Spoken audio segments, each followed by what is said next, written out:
How to put cover photo on Pinterest. Hello everyone, welcome back to our channel. So let's dive right in without wasting any time. Also make sure to watch this video till the end. So first of all, open up Pinterest on a device. Then tap on the profile at the bottom right corner. Now tap on the profile picture at the top left corner. Now simply tap on account management. Then tap on convert to business account.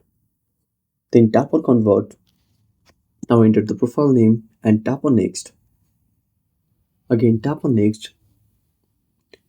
Now choose any one of them and tap on next. Now select no, then tap on next.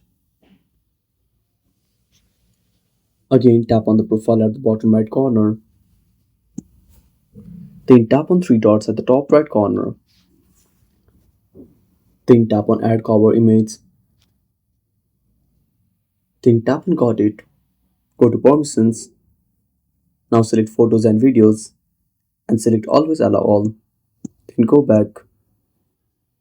Again tap on three dots. Then tap on add cover image. Now select the photo and tap on done. Then tap on update. And that's it. Thanks for watching. Make sure to subscribe our channel and hit the bell icon. See you in the next video.